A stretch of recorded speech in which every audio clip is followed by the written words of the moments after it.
Hi everyone, can you see me and can you hear me? You can unmute yourself. If you can see me and if you can hear me, let me know. Yes, Uh, I Let me can know if hear you you and I can see you. Hi, can you see my screen? Hello. Yes, I can see your screen. Okay. I want you guys to unmute yourself. Let's have like a quick introduction while we kind of like wait for others in the next 4 minutes as well. Okay, so welcome to the Ultimate Stock Market class. First of all, thank you very much for registering for this class. And I want to apologize again for moving the class. We were supposed to have this in April, but honestly, life is lifing and I just couldn't pull through, right? So thank you very much. My name is Adishala, me, which you probably already know. So please briefly introduce yourself. Let me know where you are joining this class from, as well as what you do. Okay, let's go. One at a time, please.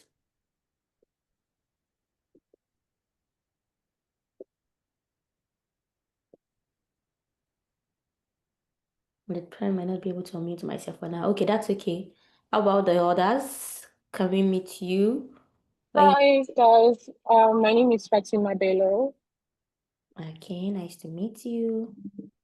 Currently, Nigeria and UK. Okay. So what do you do for a living? Or maybe like your business, like your job, or inside also? What is it? What you Currently, I'm a bank staff, not like a permanent job. So I just do it when I'm around and currently no job. Let's just say no job. Okay, that's good. Nice to meet you. Nice to meet Okay, you. can we have another person? I'm currently in a crowded place. Okay, so can't talk for now. Okay. Okay, who else? Hello. Good evening. Good evening. Yeah, my name is Joshua. I'm currently a student. Oh, what school and what course? University of Lagos, Statistics. Oh, wow, that's good. How is statistics? How is it going? Are you enjoying Um, it? it's going well. I've learned lots and still learning lots, and so far it's very good. Okay, I actually studied maths in my for BSc and MSc. I'm not sure I like statistics. I feel like it's filled with a lot of formulas that I cannot for the life of me put in my head. I feel like mathematics is a lot easier, kind of. You just need to be able to figure it out. But we start, if you don't know the formula, I don't think you can proceed. Yeah. Yeah, yeah. But I find maths slightly more difficult for me because of the proving all the time. Because maths, there's a lot of proving compared to Right, statistics. right. But I enjoy the proving. See how life works. I really enjoy the proving. Like, oh my God, I love it. But stats, no, I'll pass. Anyway, thank you for joining. Can we have another person if you can talk? All right, good evening, Adeshala. Good evening, everybody. My name is Jude. I'm taking the class from Nigeria. I'm a statesman. Thank you. Oh, nice to meet you. All right, so welcome to the Ultimate Stock Market class. Um, Before we go into the class, I just want you to know that this is not a class that you're going to take today and it's going to change your life miraculously. You need to be able to put in the work and be able to do more research as you go. A lot of people think, oh, when I take a class, irrespective of whatever class it is, whether and like an online class, whether it is in maths, physics, or whatever, if you do not continuously learn about the topic that you had been taught, at the end of the day, it will feel like, oh, what have I even learned in this class? To be honest. So you need to be able to learn as you go, because the more you learn, the more you understand certain things. When I first started doing like when I first started talking about stocks, for example, I couldn't even differentiate between a stock and a shares.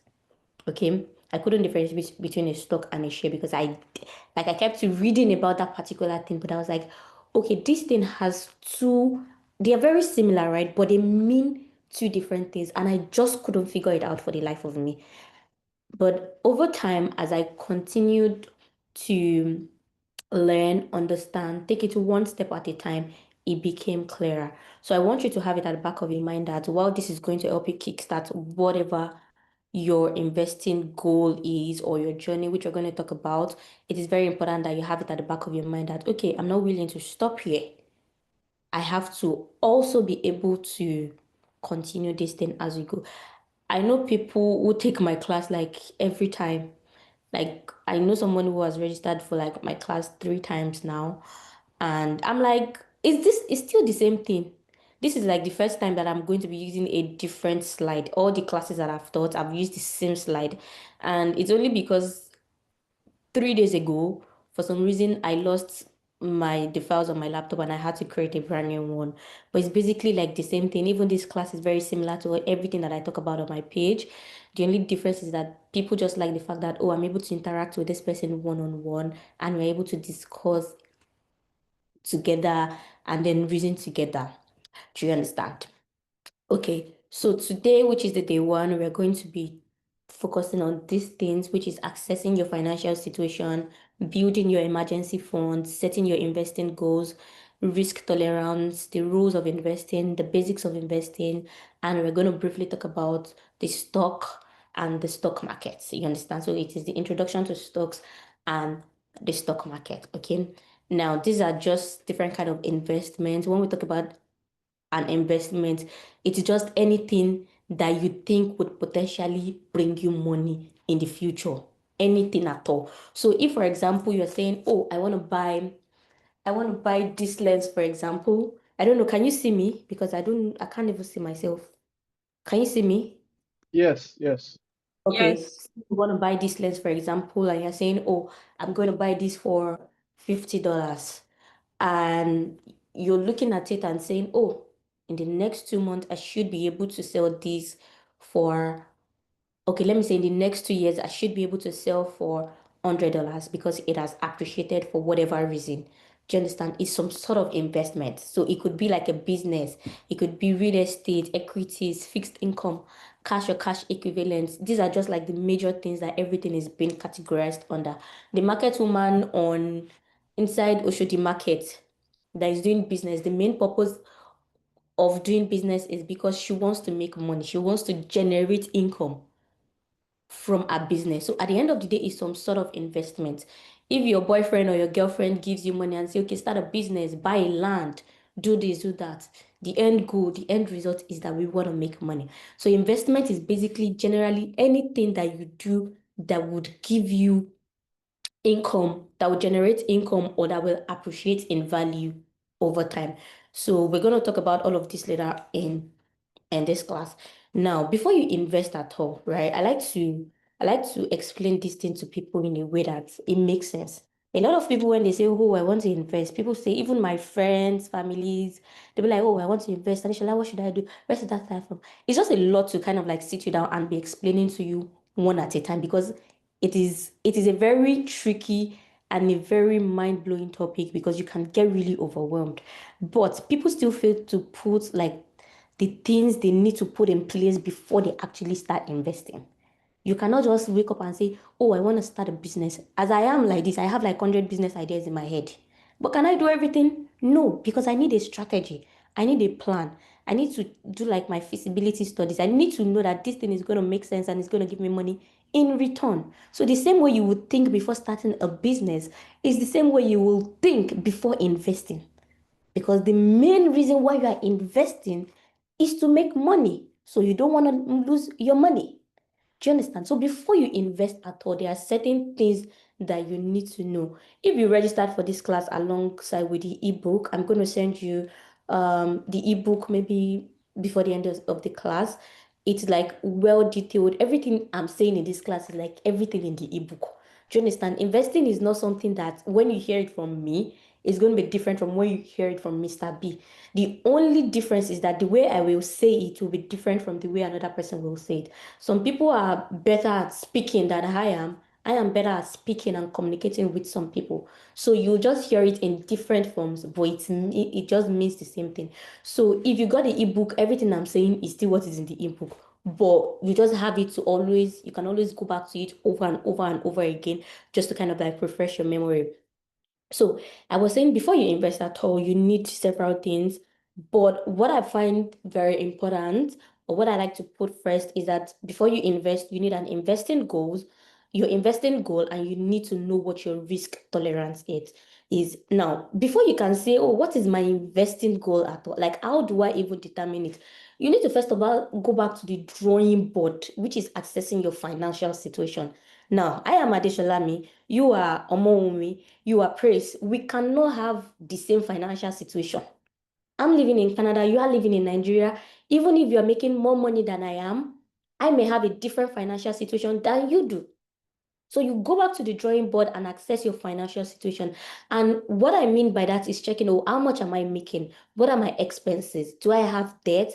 What account do I have? All of those things. Now I know that in Nigeria, we don't have like a lot of options. For example, here, you have credit card options. You want to buy a car, you get a car on mortgage, you get a house loan, you get all of those things. So people in abroad tend to have more debt than people in Nigeria. But at the same time, we still have people who kind of like struggle with certain things. So they still have debt.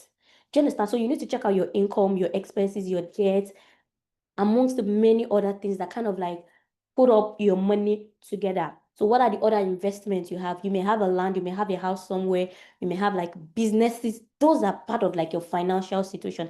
How much do you make for business A, from business B, from business C? So that is your income. We have the end income, passive income, business income, investment income. People have like different incomes. Okay, there is affiliate income. Do you understand? But at the same time, you just want to know, okay, money is coming from here, it's coming from here, it's coming from here. Then you know what you're doing in general. Then you also want to know your expenses. What are some of the things you spend money on? Rents, educations, do you have your utilities, taxes, investment, debt? Those are part of like your fixed expenses, things that you cannot do without. If you not pay rent, your landlord will send you come out house. Get two ways about that. So but variable expenses are expenses that you don't necessarily need. I can decide that I don't want to subscribe for Netflix, and then be begging my friend and say, give me your Netflix subscription now. Do you understand? Because while they are things that we need, they are not very important. They are not necessities. Okay, so also I don't necessarily have to eat out all the time. I can cook in my house because it's cheaper, right? Although cooking in the house is not cheap for certain people, depending on your lifestyle and all. But these are just things that if you don't do them, you are going to die. If you don't travel, you are not going to die. If you have only one cloth and wear it from Monday to Friday, nothing is going to happen. Do you understand? So those are things you want to consider. Then your debt. Do you have any debt? All of those things, you kind of like access your financial situation. Because when you know these things, you're able to tell, oh, okay, I'm making 100,000 naira in a month, but I'm spending 50,000 naira every month. Okay, does that make sense? Should I really be spending that much money, or do I need to reduce my income? Do I need to increase my income and then reduce my expenses? Because the more you're able to kind of like calculate your money and know where your money is going and coming from, then you are able to make it make sense and then decide, okay, now that I know what I'm doing with the rest of my salary, I know how much is left, what can I actually do with the rest of the money? If you don't have money, you cannot invest. You cannot also borrow money to invest. You cannot be investing thinking that you're going to become miraculously rich tomorrow. Do you understand? So you also want to check your debt. You have like um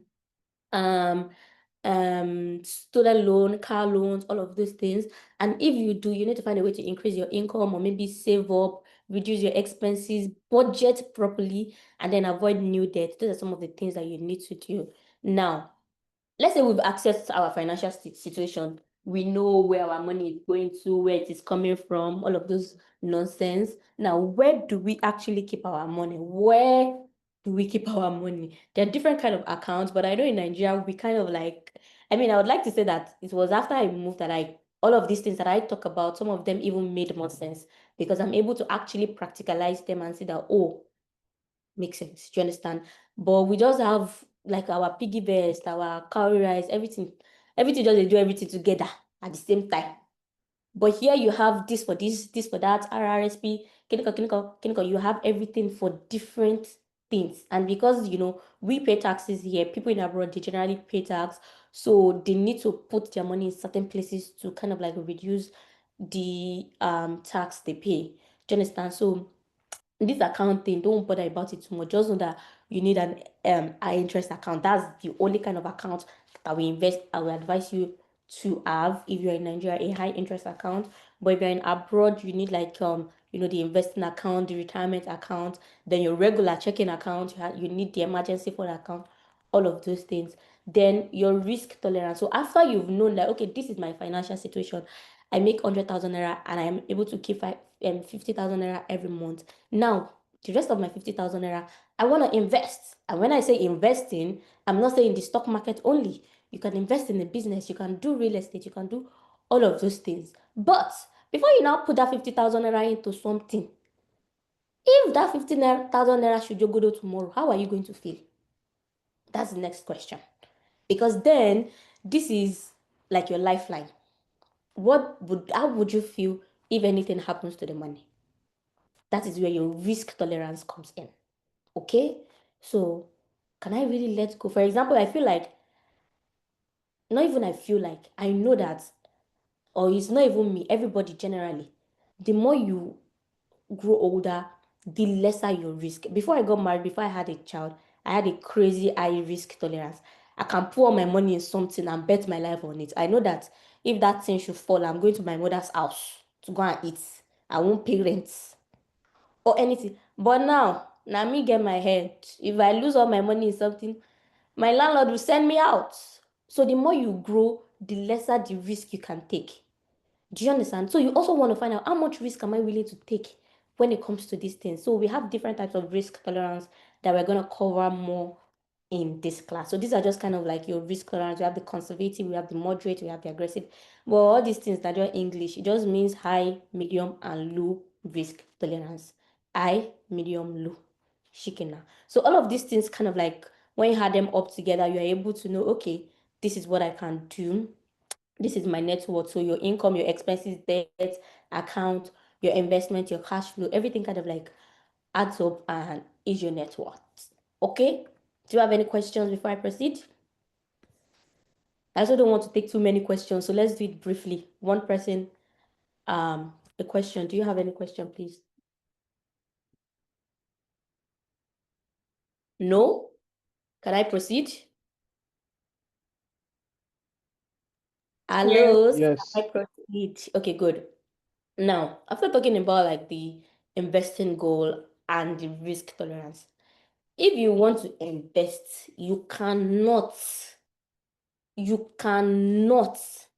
invest without having an emergency fund. Okay? This is very, very important when it comes to investing because your emergency fund is that money that you need for raining days. Do you understand? So if, for example, now we already established that I make 100,000 naira in a month, right? And then I'm able to save 50,000 naira. I have 50,000 naira left after the month. So if I now say, okay, well, I want to start investing, then I put all my 50,000 naira into investing. Now, investing should go to a zero. Maybe the stock market drops by like, let's say 50%. I've invested in stocks that go as low as 50%, 60%.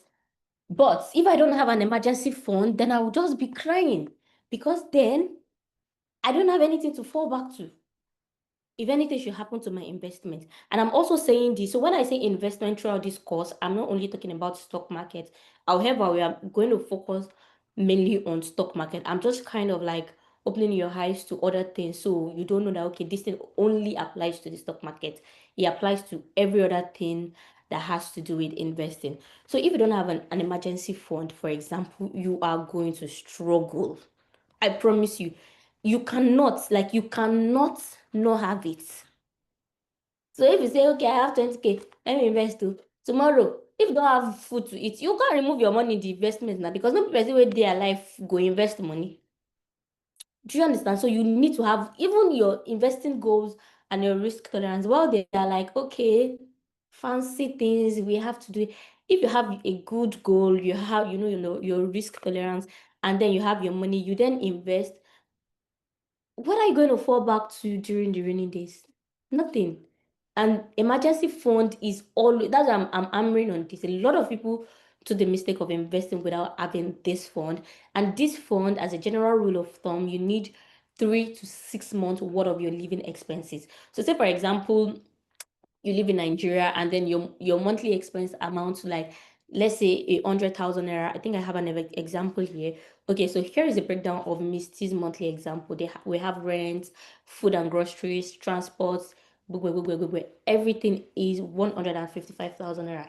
If you want to build a 3 to 6 months emergency, your goal will be to multiply your monthly expenses by 3 months or by 6 months. So if you're looking to build a 3 months emergency fund, you multiply by 3. If you're looking to build a 6 month, you multiply by 9.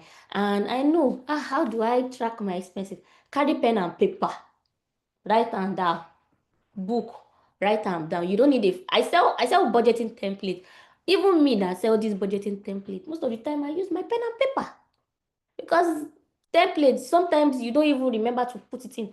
But if you have a jotter by your side, I know that every time you buy something, every time money comes in, every time you spend something, you are able to jot it down, then it makes your life easier. Okay, so I would strongly recommend 6 months, but you can start with, especially if you're like a freelancer like me.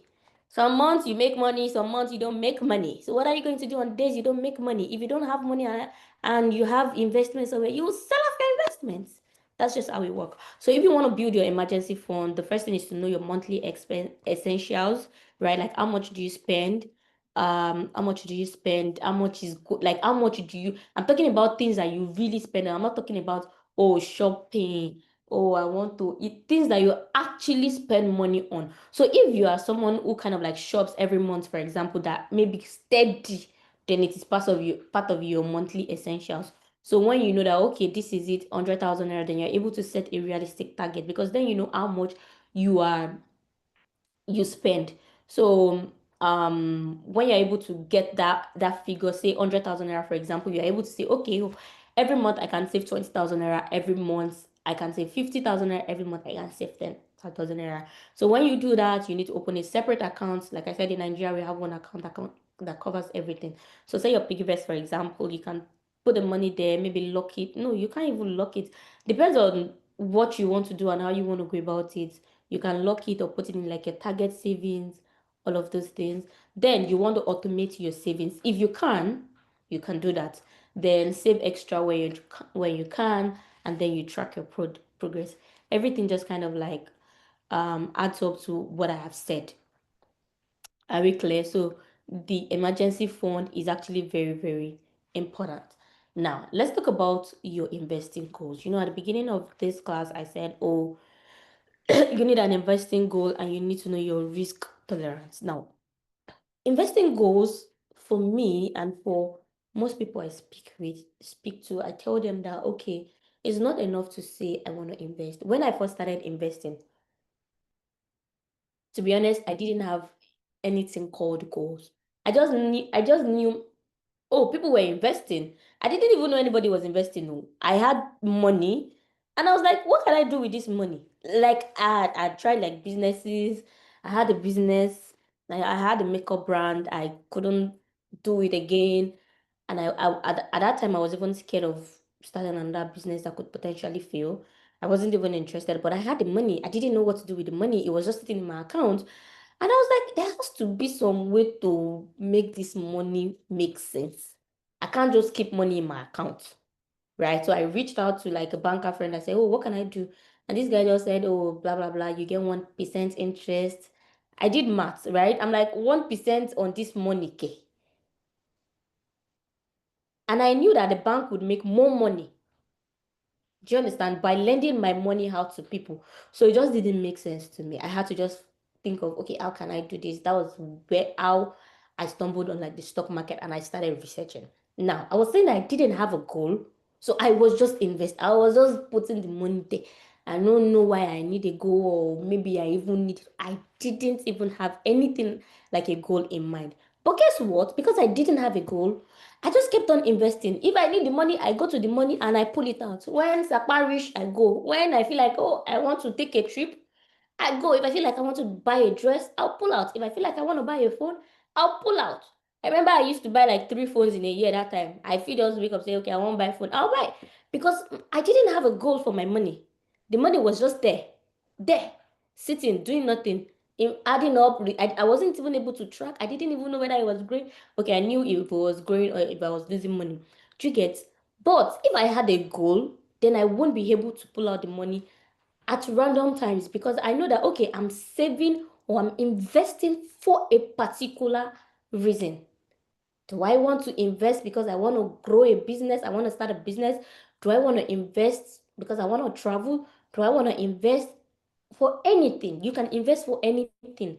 Do you understand? So having a goal kind of like makes it a lot easier because then you know that, okay, this is the reason why I'm doing this, not just because one additional me on the internet is talking about it. Who the hell is she to tell you what to do with your money? Do you understand? So, for your investing goals, you need to ask yourself, why am I investing? Why? Are you investing because you feel like, okay, I can potentially make money from this? That's a valid goal. Are you investing because, okay, the only reason why you cannot invest is because one random person is talking about it. That's the only reason that I think is not valid. Okay, so you can have a short-term goal, a medium-term goal, and a long-term goal. And the time frame from short-term is usually like between a 0 and 3 years. It could be like a 1 month goal. It could be like 2 years, 3 years. I remember back then I used to save up for my birthday. So if I know, okay, I want to celebrate my birthday next year, I can start saving from this month, this year. I say, okay, 5,000 naira every month, 10,000 naira, 20,000. That is what I do because then I have a goal. I know this is the money for that thing. And when that thing comes, I don't have to start looking for money elsewhere to do or to fulfill that goal of mine. Fine, I can maybe get money from like my friends, or maybe I don't have man, I have more money at that time. But then I know that, okay, I'm rest assured, I'm good. If I decide to do my birthday, fine. If I don't, it's still fine. That is why you need a goal. Do you understand? So short term, that's why I said short term goal. It can be for like a birthday, it can be to buy a car, it can be for anything, right? So we have the medium, which is typically like 3 to 5 years, and we have the long term goal, which is like 5 years and above. Now, if you're investing for a short term, your focus is more of capital safety and liquidity. You want to make sure that your money is accessible and it is safe. Because if you need the money next month, you don't want to go there and your 5,000 naira is now 4,005. You go pay you. But if you're investing for long term and you go there next month and it's 4,500 naira because you still have like 4.5 years for it to grow. Do you understand? I have like a medium goal. When you have a medium goal, it's like a balanced growth and protection. You can lose money, you can make money, but it's still kind of like balanced. Okay. And the long term is where investing truly shines because you tend to make more money at the end of the day. It has been proven over and over. The stock market can be down today. It's even currently going through a lot. And in the next 1 month or even in the next 5 months, it goes back up, and then you're back at the top. The only time you lose money is when you sell your investments. As long as you still have your investment in place, you've not lost money. So some of the investments you can do for like short term is savings, like the high interest savings account, GICs if you're in Canada, treasury bills, Nigeria, everywhere. Then the money market fund, that's for short term. Then for medium term goals, we have the bonds, mutual funds, RAITS. We're going to talk about all of those things in the class later on. Then we have the long term where we do stocks, ETF, real estate, growth funds, crypto, anything at all. Okay, so to know what your investing goals are, you can define your investing goals. Okay, what is my investing goal? Do I want to celebrate my birthday? Do I want to buy a car? How much do I need? 100,000. Okay, you write it down. When do I need it? Which is like the time frame. Okay, so you know that you want to buy, you know that your goal is to buy a car by December. How much do you need to buy a car? 1 million naira. Okay, when do I need to buy a car? December, right? How much risk can I handle? Do I want to do a crazy risk, like a high risk, or a low risk, or a medium risk? So those are the things you need to know. And the key point here is that you cannot invest your emergency, your why did I put emergency funds here? Yeah. So you cannot invest your emergency funds, right? So if your goal is to also build your emergency fund, because investing goals, one of the things you can do as a goal is to also build your emergency fund. You cannot invest your emergency fund. It's for saving only, because it will save you during the raining days. And I promise you, this has worked for me time over time. Like your emergency fund. I live in Canada, job no deal. Guess what is saving me? My emergency fund. Because I'm also a freelancer, like the amount you make money, and this year like this, January to December, January to what's this May like this, I've only worked with a brand, one brand throughout this year. And I don't have any other job. So how am I staying afloat? Because last year when I was getting job, I was stacking up my money and saving for the rainy days while also investing. If I had invested all my money that job go come, job go come. If job no come like this, I'll go back to my investing account and pull out the money because I won't have any other money. Do you understand? So you don't invest your emergency funds. You keep it in like a high interest savings account. That way you get to make more money on your money, which is the beauty of emergency funds.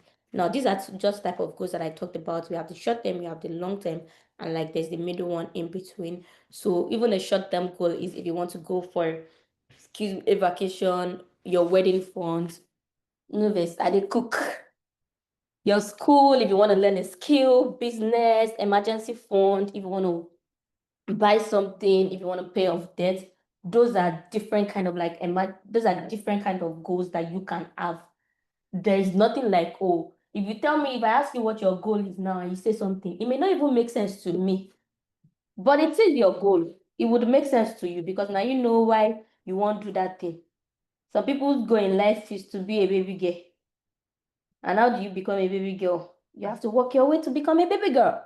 Okay. And long term, some of the common ones are like retirement savings, real estate investment, building wealth, passive income, home ownership, children's education. For example, in like the abroad, they give they give like child benefit. My child's benefit that the government give us now, we invest it in his name. Do you understand? So we know that, okay, because I know I don't understand their system very well yet, but I know that, okay, you get free education up until some point, and then later on, you probably don't get free education again. So us saving the money now will mean that in the future, I probably won't have to worry about, oh, he wants to go to the university because we've already started investing the money and we have a long-term goal. So whatever happens in the market, no concern me. Because it's not like I want to take out the money tomorrow or next year. Make person we no see problem, we go pass person. Do you understand? So why should I invest? Put your money at work for you and potentially build wealth. Why do you need goals? It provides structure and purpose to the money allocated to the investment. Do you need a short-term or a long-term goal? It's a personal preference. If you want to build wealth, think long-term. If you want to conserve wealth, think short-term. And you can also have your goals to fund bigger life goals. Do we have any questions before I continue? Questions, please. Yes, I have a question. Okay, what if you invest, like you buy stock, you invest like 1 million and you want to use it in like, okay, this is May and you want to use the money next May, but the profit went up. Can you cut it in the middle way when you say that you make enough profit out of the old money? Yes, you can. Okay. So if you want to use the money next year, me for example, and then you invested in something that probably gave you a 50% return on investment within it, because it's possible. With the stock market, you cannot predict.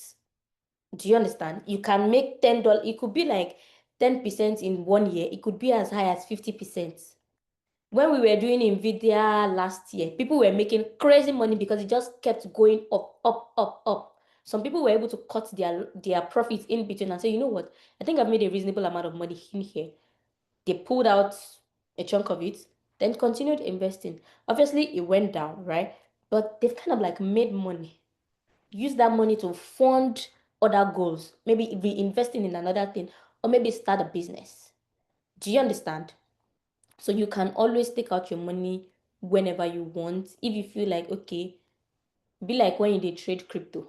You have your take profit and you have your stop loss. So if you feel like, okay, your take profit is approaching, but you feel like, let me cut my profit here. Let me take something out of this, which we call break even.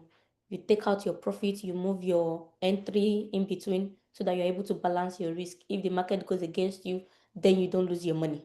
The most important thing here is that we try as much as possible to preserve our wealth. Before, I used to think, oh, my money has to be there for a very long time. I need to keep it for 10 years, 20 years. But as I continue to learn and understand how this whole thing works, I realized that no, you don't necessarily have to wait 1 million years because you never stop investing. What is long term?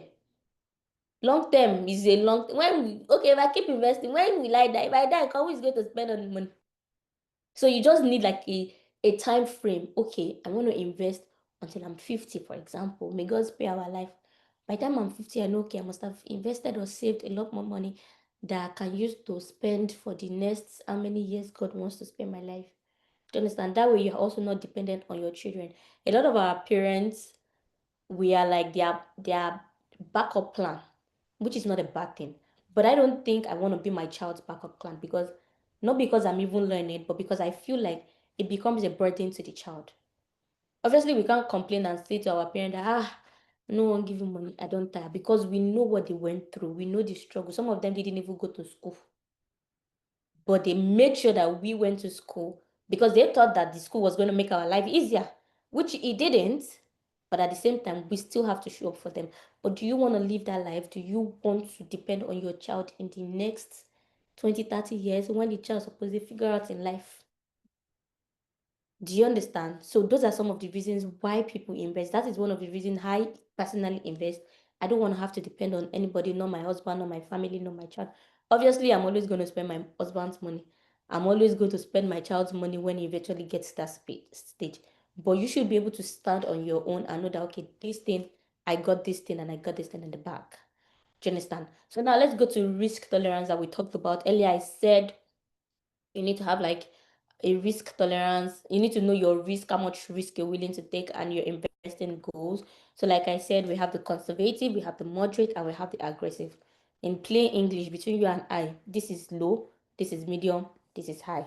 The conservative is the low, the moderate is the medium, the aggressive is the high. So when you see people trade forex, trade crypto, they have crazy high risk, and because they can make crazy money. You can sit down here and make $100 in one split second on crypto. But if you not be under that risk and you the same way you can make $100 in a split second is the way same way you can lose it. So if you're somebody who cannot stand losing your money and you go and do crypto, you will just have a potential. How much do you have that you're risking all your money? So you need to understand where you stand. And then you can also gradually build your way up. When you start and you feel like, okay, let me start with things that are very safe. Let me conserve my wealth. Let me preserve my money. You can do like low risk investment. But obviously with low risk investments, you make low returns. But then you tend to preserve your money. You tend to preserve your capital. Piggyvest, for example, our regular high interest savings account. When you do they have like the one that does 10% per annum, 15%, 17%. You know that make rain fall, make sunshine come, make heaven break, you still get your money back plus the interest they promised you. Nothing changes that fact. So you're preserving your money. It's a very low risk, it is safe, it is predictable. Like nothing is going to change the fact that you get your money at the end of the day. So it is very, very, very stable. If you are somebody who always feels like, my money, or you cannot sleep at night if you invest, my sister, my brother, just stick to low risk investment. So that is how you understand your risk. This is just like an inner assessment. I can't look at you and say, you are boy, you get low risk tolerance, or you have a high risk tolerance. Even people who do crypto, like I have a crypto group, and some of these people, they lose money and they start screaming, this thing don't it's surplus. Oh my God, we've lost money. In my head, I'm like, make it make sense. If you know you cannot handle such a risk, why are you trading cryptocurrency, or why are you trading forex? You don't really have to stick to whatever risk you can take. Do you understand? So for this kind of tolerance, if you have a low risk tolerance, you want to make sure to stick to like stable investment like bonds, treasury bills, cash or cash equivalents. Those are just different words for almost the same thing as your high interest savings account. If you do bonds, for example, governments they don't pay like, I don't think they pay more money than what piggyvest will pay. Treasury bills, even on bamboo, I think is 18%. Meanwhile, piggyvest will also give you 18%. So they are still the same thing. They are still in the same category. It's just that some will give you upfront interest, some will give you upfront interest, but still the same thing. Do you understand? Now, if you have a moderate risk tolerance, you can handle a little bit of risk, but you don't want to go overboard. You want to make money and be able to sleep at night peacefully, no pressure. So with this one, you can do a little bit of stocks, a little bit of bonds. And even when I say stocks, I'm talking about ETFs. These are exchange traded funds. We're gonna get into that later. And bonds, okay? You can just do a mix of assets. It's just like saying, okay, I want rice, I want beans, I want yam, I want egg. You know that, okay, you're able to balance everything together.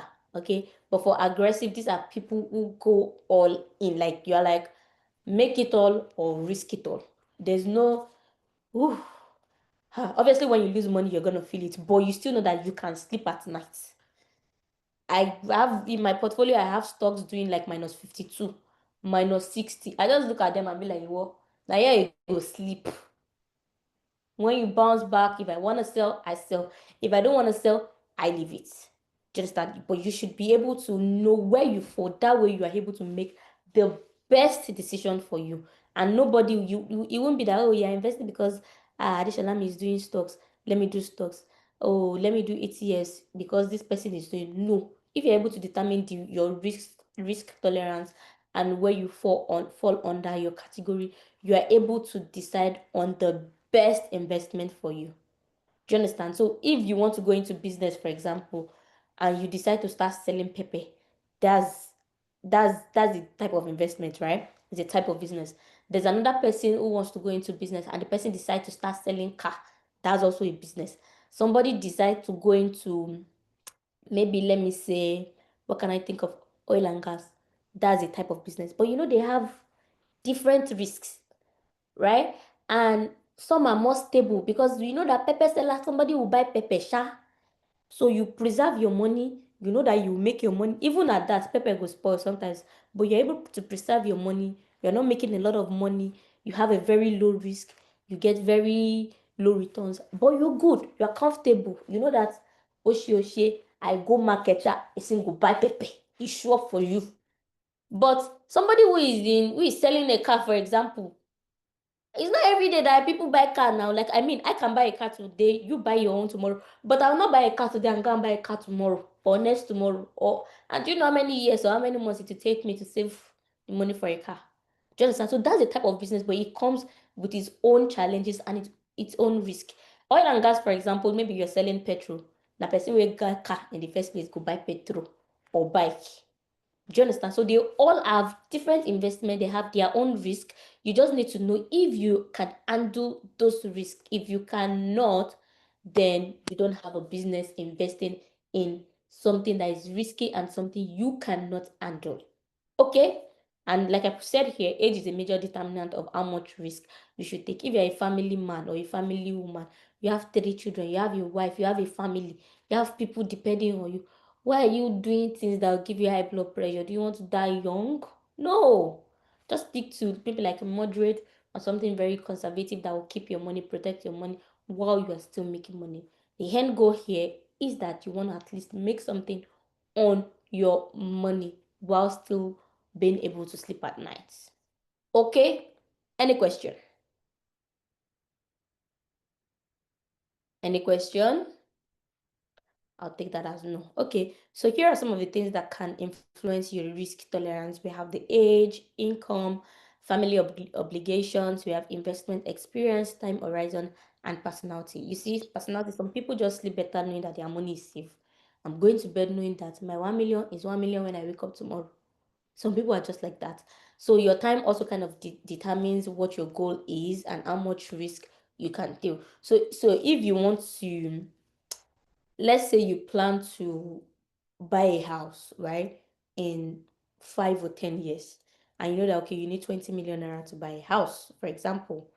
you know that, okay, if you're able to check how the stock market works or whatever investment you want to put your money into, you must be able to analyze and say, okay, in averagely in a year, it returns about 10%, it returns about 20%, but I have 5 years to grow my money. So in between your 5 years, if anything happens and the market is down, you are not worried, because based on like history, it's going to bounce back and you're going to be good. Also, your investment experience, people who are just starting generally prefer low risk, except for people who have an idea and they know that, okay, maybe you've been following me, you know about all these things, how all these things work, you're just not sure. But you are, I know people who started investing just by watching my video alone. They've never attended any of my classes, they've never bought an, I just started selling ebook this year. They've never done any of those things, but they started investing just by watching videos. Do you understand? So your experience also determines then your financial obligations. Just like I said, if you have more expenses, like all these family obligations, all of these things, it tends to kind of like lower the risk you can take. So if you have more money, you're able to also take more risk and you're able to save more. Your age, it gives you more time to recover. But if you are getting older, you don't like people who are like, I would like to think people who are, especially when you have, except you are doing you have bastard money, sir. When you the more you get older, the more risk, the lesser risk you're able to take. However, if you have a lot of money, you will still be able to take lesser risk, considering depending on the financial obligations you have. Somebody who has 30 million naira, for example, or maybe somebody who makes a steady 10 million naira every month, even though this person has a crazy financial obligation, they know that every month 10 million naira is going to come in, they're still able to take invest in something that has that is very risky, that is a high risk investment, because you know that money will come tomorrow. So all of these things just kind of like depends what you're going to do, how you're going to invest, how you're going to control your money, and just make sure that it makes sense for you at the end of the day. So everything we're talking about here is for you, not for you and every other person on this group. Your decision is different, your goal will be different, your obligation, everything you do with your money is going to be different. So we have the risk level, what you are, what you like at the investment time. So like I said, we have the low, medium, and high. So for a low risk tolerance, you want to avoid risk and you want to protect your money. Yeah. And with this one, you're also very fine with making, you know, lower returns. You cannot have a low risk tolerance and then want to be making bastard money like somebody who is doing forex. You cannot. So like I said, I've talked about these things: GICs, bonds, treasury bills, money market funds. These are just different kind of investment styles that you can go for the medium to balance. You can handle some ups and downs for better long-term return. So a little bit of a little bit of okay, but you know that you're still good. So most of the time people lean towards ETFs because it's more stable than stocks, and dividend ETFs because you tend to make more money out of it. Then the I or aggressive is people like agba, stocks, crypto, forex, real estate, ETF, anything go chat penny.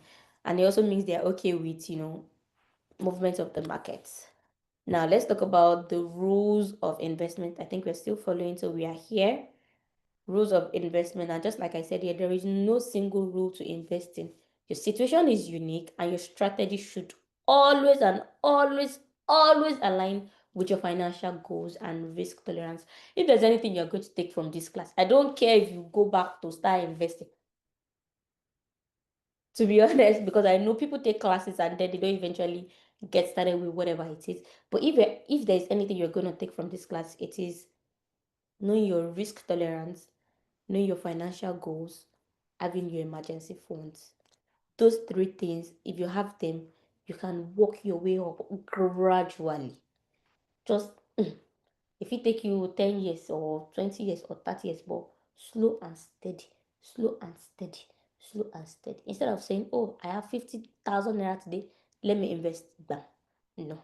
So there is no single rule to it. What you're going to do is going to be different from what my brother is going to do, or what Musaye is going to do, or what this person here is going to do. It is always going to be different. It should align with your goal and your risk tolerance. And when it comes to like some of the rules that are kind of like not necessarily rules that are boxed in, but just know that when it comes to like investing, you want to try as much as possible not to have like any emotions.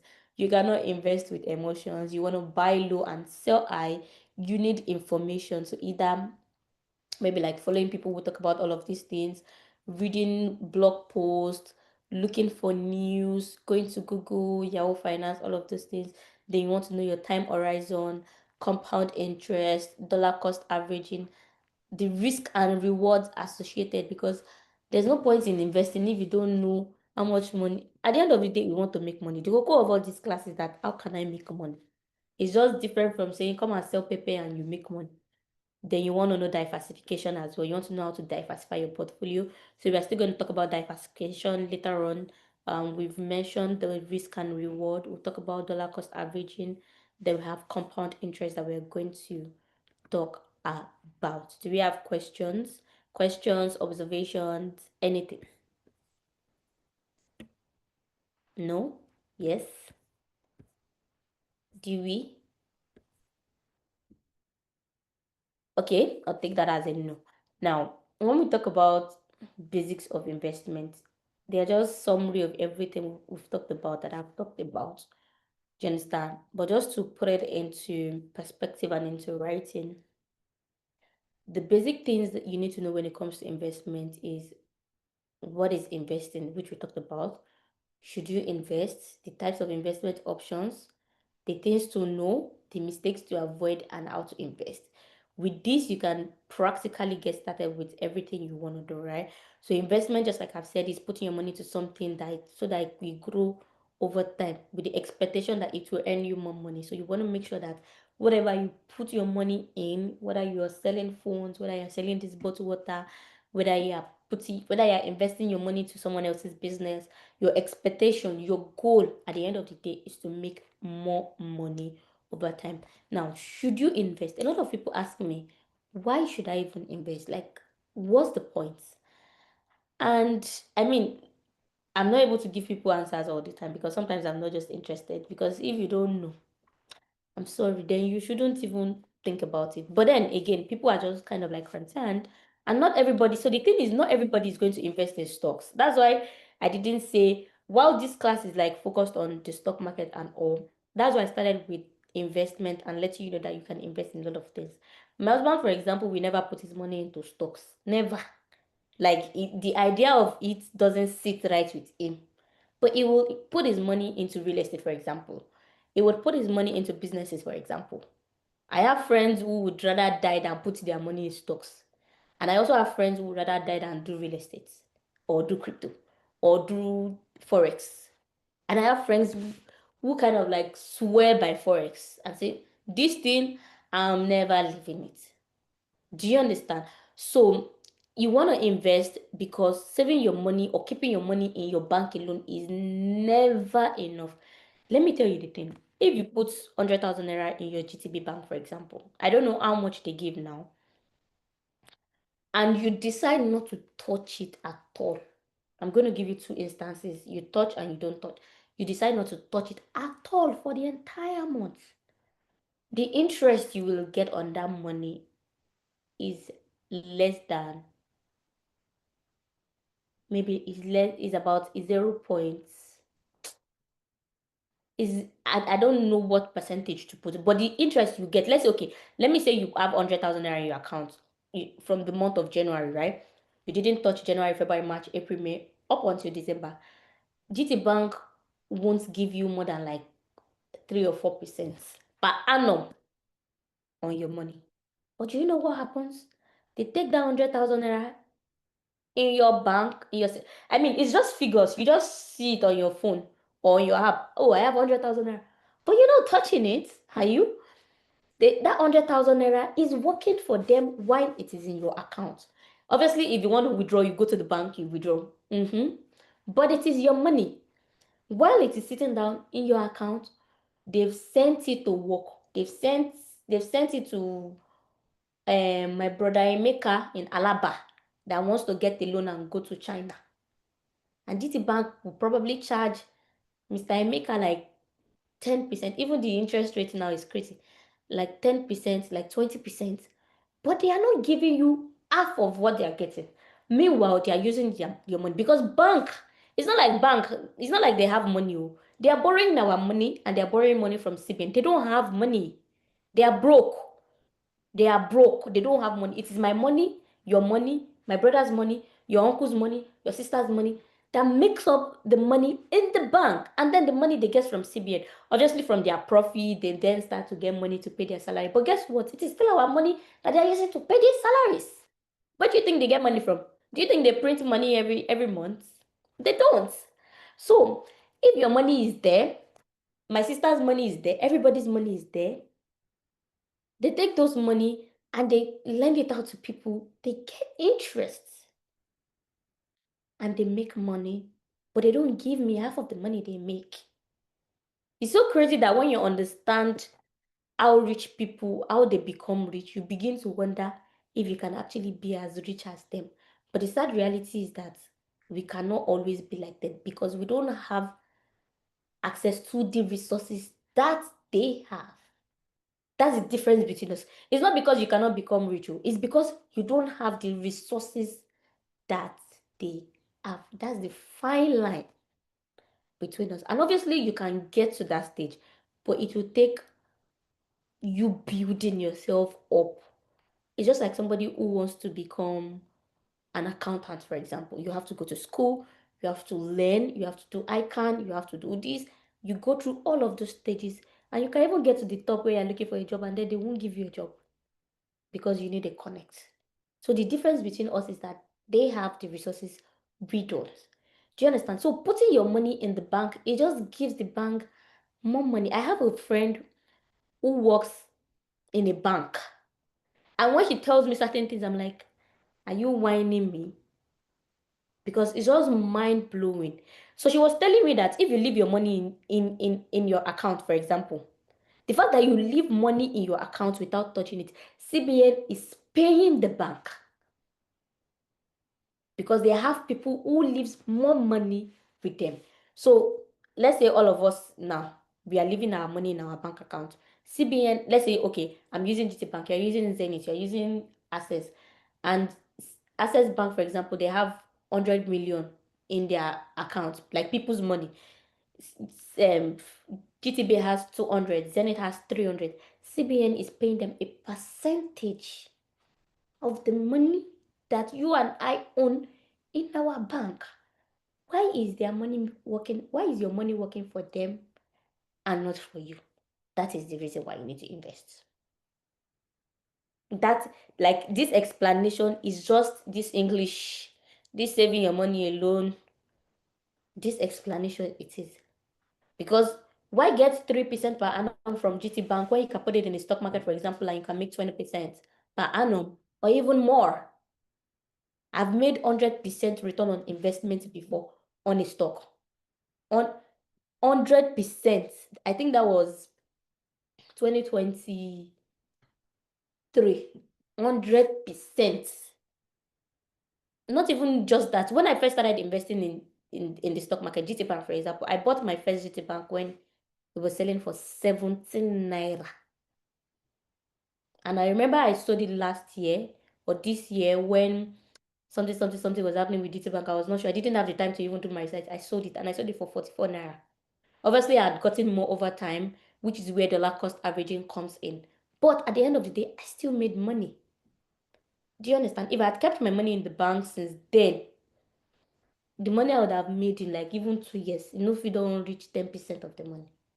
So investing just kind of like grows your money and it gives you the edge over inflation. Inflation in Nigeria is, I think, like 25% right now. But if you're able to at least make 20% from the stock market or whatever your investment is, then it gives you an edge over somebody who's just getting 3% from their investment. So that's just the basic reason why a lot of people invest, whether business, whether real estate, anything. Do you understand? So the type of investment that you can do, we have the stocks, we have bonds, ETFs, mutual fund, real estate, REITs, cryptos, GICs for people in Canada, or anything at all that brings money. But obviously, we're focusing on the stock market. So some of the basic principle you need to know when it comes to like investing include starting early. The earlier you start, investing is now, even right now, is not you get, because for somebody who has started investing like 5 years ago and buying, when I first bought Apple shares, it was like 100 and something, something, something. And even back then, I used to wish that I had bought like even 10 years ago, because then it was like $50. And now it's like, I think yesterday when I checked, it was like 201. So the earlier you start, the better for you, the more money you can potentially make. But again, no pressure. You have to invest what you can afford, because remember that if you invest a certain amount of money and you don't have your emergency funds in check, or you don't have money, what will you do? Go back to your investing account, pull out money, and more often than not, you lose money, because then before you invest, you must have paid trading fees, the brokerage must have taken commissions, Lagbaja, Tamedo, everybody. And then when you want to sell, they also take brokerage fees, trading fees, clinical fees, clinical fees.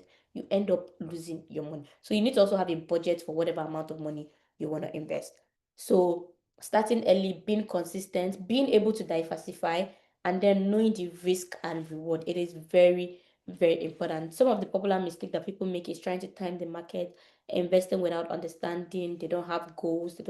And they only follow hype and trend. That's why I said you cannot invest because one Adesholami on the Instagram is talking about it. No. You cannot also invest without having a goal. You cannot invest without understanding what you're investing in. If you don't know what you're investing in, don't invest in it.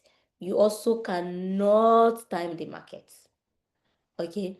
So you need to also know how to invest, the financial goals, the brokers, investment time, starting small and increasing, which are some of the things we have talked about. Do we have questions?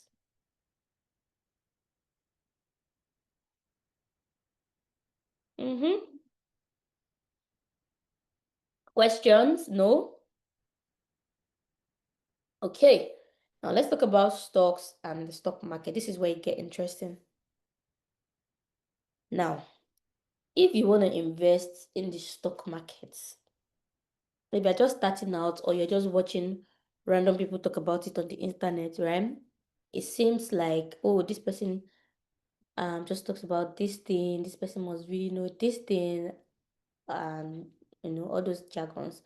But at the end of the day, it comes down to you really understanding how it works, and it gives you a leverage over like many other people out there.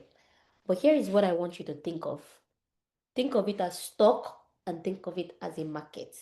Think of stock as the bread you want to go and buy in the supermarket. So we have the bread and we have the market. You need to go to the supermarket to buy a bread. Abi? So if you want to buy a bread, it's either you go to the supermarket to buy the bread, right? It's either you go to the factory they are selling the bread, because some of us, we have one factory towards the end of our streets, right? Or you send your brother or your sister or your cousin to buy the bread, or maybe order online. You just need a way to get the bread to you. That is how the stock market works. You want to buy a bread, or you have to go to the market. Now, how do you go to the market? You can either go by yourself, right? You send somebody, right? Or you go to the factory. That's how it works. So if you want to invest in the stock market, you buy from the stock market. But what does it mean when we talk about a stock? Before we talk about stock, let's start from shares. I like to put it this way because a lot of people, a lot of times, we kind of like misuse the word, and people are like, oh my God, what does a stock mean? What does a share mean? So shares, just like I have here, shares are a bunch of tiny pieces of a stock. So when we say shares, it's like quantity of a particular thing. Let's say we buy what can I use? Okay, I have this flower, right? This is a flower. This is a stock. Okay. If you don't understand this particular section rather, let me know and I will explain again. We have this flower. Now, for this flower, we have this part. I don't know if it's stem they call it. We have this one, we have this one, we have this one, we have this one, we have this one, we have this one, we have this one, we have this one, we have this one. This is a stock. Now you see this particular one is a share. is a share of the stock. So if you have this one and you have this one, you can say you have 2 shares of this flour. If I have this one and I have this one, I have this one, I have this one, I have this one, I can say I have 10 shares of this because this stock is the company. The shares is just a tiny bit of the company that you own, that I own, that everybody owns. Do you understand? For example, I can say I own 50 shares of Apple stock. I cannot say I have 50 stock of Apple. You say I have 50 shares of Apple stock. The shares here is the quantity. Okay, but you can say I have Apple stocks.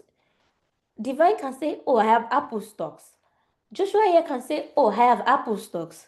Adesholami can say, oh, I have Apple stocks. We all have Apple stocks, but how many Apple stocks do you own? Then I can say, I have 10, you have 20, you have 50. So that is our share of the Apple stock. I hope you understand. Now, stock just means ownership of a company. So if you say you have Apple stocks, it means you own a piece of Apple. Except Apple doesn't kind of like really know you. They do know you, but they don't know you like the way I know you or the way you know me. They just know that, okay, we have a bunch of people who trust us, who invest in our company because they also believe in us. Now, in order to buy a stock, in order to buy a part of Apple, just like I said, it's either you go to the factory, but because you and I are broke, we don't have that much money. We cannot walk into Apple and say, I want to invest in Apple. If you have a bastard amount of money, like a crazy amount of money, and you want to invest in Apple, you can walk. I don't know if you walk into Apple store, but most likely you will have the connect and you say, oh, I want to invest in Apple. And then you're bringing a huge amount of money upfront.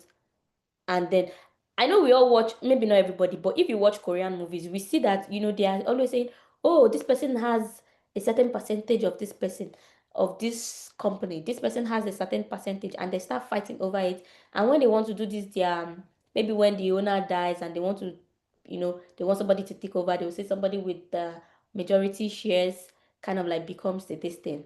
Do you understand? That is how it works in real life. So people like you and I who wants to benefit from Apple, for example, because we know that, oh, Apple is going to make money. We invest our 2 kobo, our 1,000 naira, our 2,000 naira into Apple because we believe in them. And in order to do that, we buy from the stock market. But the way this stock goes on the market is through something called initial public offer. To be honest, all these things, they're just jargons. I'm just putting it there so that you at least have an idea. When somebody says, oh, okay, you took a class, what does it actually mean? It goes to the market.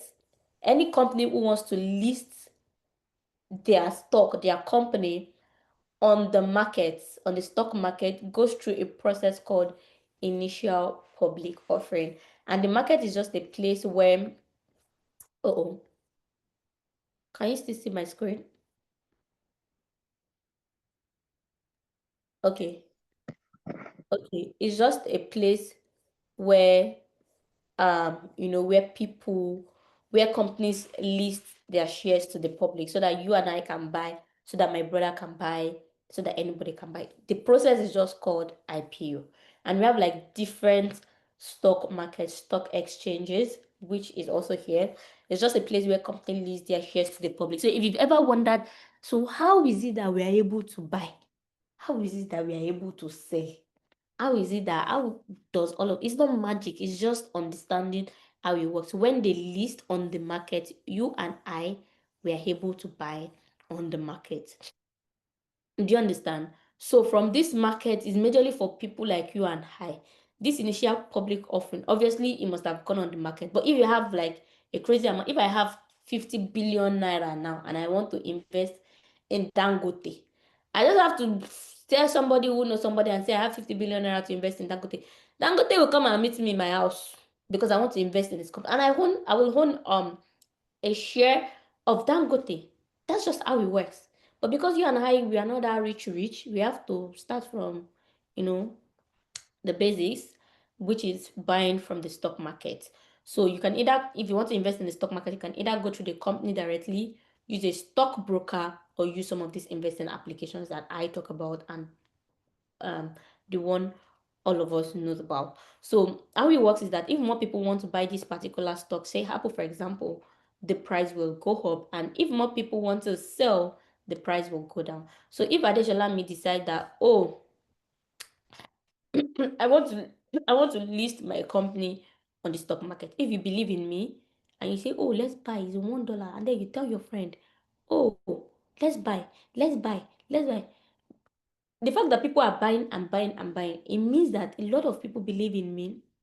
It means that I can potentially make people more money, and by so it will make the price of my stock go up, and my company will appreciate in value because the more money I have to push my business, the more things I can produce, and the more money that I will make. However, there are some companies who are overvalued and undervalued, which we'll still talk about later. Okay. Do you have any question?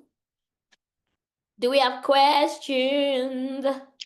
Yes, Adeshalami, I do. Okay, shoot. Okay, so thank you so far for the clarification. I just needed you to explain this IPO thingy very well.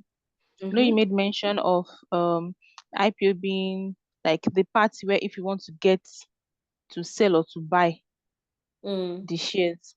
So I'm trying to understand that without this IPO thing, that means we can access You buying don't or need to know. That's why I said it's not your cup of tea. The IPO okay. is company. So if what's your name? I don't even know who's speaking. Zainab. Zainab, you have a company. For example, you Okay. have Zainab and Co. Maybe you sell wigs, right? And you are doing well. You want to list your company on the stock exchange. Now, the reason why all of this company, why they list their company to the public is because they want to get money from the public. Okay? Okay. Businesses need money to survive. It's not like Apple as before Apple became Apple. No, okay, let's leave Apple. Zainab, you want to Yeah. you have your own wig business. You're selling to me, selling to your friend. We are buying on a low, but you feel like, okay, I can do better with this. I need more people to believe in me. I need more people to buy. I need people to fund my business because I believe in this. Then you decide that, okay, let me list this on the stock exchange. Obviously, you can go to private ventures and private people and say, private investors and say, oh, Adishola, me, I want to start my business, invest in me. Go to your brother and say, oh, give me X million. Go to your mommy, go to your daddy. Those are private people. But then, they get to own a part of your company if they do Okay. give you the money. But if you decide to go to the stock exchange, the process of listing Zainab wigs on the stock market is called IPO. There are a lot of Oh, crazy things process. in between. Okay. Do you understand? It's just that they go through, because initial public offering, they go through a process, and all of those jargons, things they do. Because even if you go to the stock market exchange today, they review. So if after 3 months you are not following the guidelines, they take you out because they have set rules that you need to follow. So it's just the process. It no concern you, it no concern me, it no concern anybody. Our own is to buy from the market. Mm, I It's get just it now. Yeah. if somebody wants to list now, they say, okay, oh, we want to list on the stock exchange. What they first of all put out is the initial public offering. So most of the time, this is just like, oh, we're coming to the stock market. And before then, people would have known that, okay, this Zainab Week, for example, oh, she has been selling, oh, she's making a lot of money. Her business must be profitable. People must have heard about you, know what you do, and maybe believe in you and say, okay, she's going to the stock exchange. Okay. Now then you go and say, okay, a share of Zainab Holdings would sell for 100 naira per share. Now, when people come and they say, okay, 100 naira, that's the initial public offer. So people who buy at that price, they are most likely buying at a cheaper rate. Because by the time people start buying, if I'm buying, you are buying, everybody's buying, then the price goes up. Because the more people are interested in it, the more he appreciates. It's just like tomatoes. You get what I'm trying to say? So do you Yeah. understand now? Yes. Thank you very much. I do. Yeah. So we have different stock exchanges depending on where you live in. We have the NGX, which is the Nigerian. We have NGX, we have NYSE, we have NASDAQ, we have TSX, we have LCE. So these are like the locations. NGX is for Nigeria, Nigerian Stock Exchange. This is the New York Stock Exchange. We have NASDAQ, we have Toronto Stock Exchange. This is London, this is Japan, we have China, Hong Kong, Johannesburg. So these are just locations. So irrespective of the country, you have a stock exchange. Except stock market is not happening there. There are just very few countries that I'm not sure because I've really never made my research on them. But these are like some of the popular ones. So irrespective of where you are, like there's always something for you. So here are some of the companies, that you can invest in Nigeria. For example, we have Dangote, we have Zenith Bank, we have Geregu, we have Aradel, we have MTN. And the thing is that, we have MTN in Nigeria and we have in South Africa. So MTN listed on the Nigerian Stock Exchange is different from MTN listed on the South African Stock Exchange, on the Johannesburg Stock Exchange, for example. So whatever market you're investing in, if you're investing in the international stock market or in the domestic one, would also determine what you're going to invest in.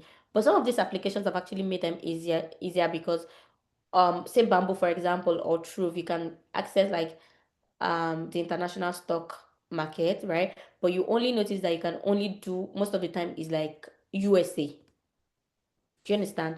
So, and even on True, most of them is like USA, just few China's, just very few. They just do here and there on this investing application. But obviously, if you want to invest in the NGX, which is the stock market, I said the stock market is where this company lists, but the stock market is not like an address that you say you want to go to. It's just a board. You understand that that, okay, so in order to access this one like this, in order to access this market that I talked about, is either you go through a stockbroker, use investing applications, or you go to the company directly. So if you're going to the company directly, you don't necessarily need this. They will do the thing. You feel me? Any question? So yeah, this is the last slide for today. Okay, so day two, we pick it from here. Now, when we talk about the stock market as well, you can invest in like a lot of things. Let me see this one. Introduction to stock and stock market. Okay, yeah, that's where we are.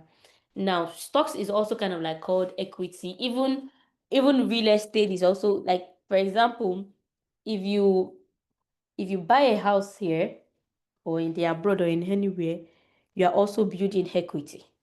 So these words sometimes they are used interchangeably. It's just the most important thing is that you know what you're doing and what you're talking about. So for equity, we have the stocks, we have mutual funds, we have ETFs for real estate.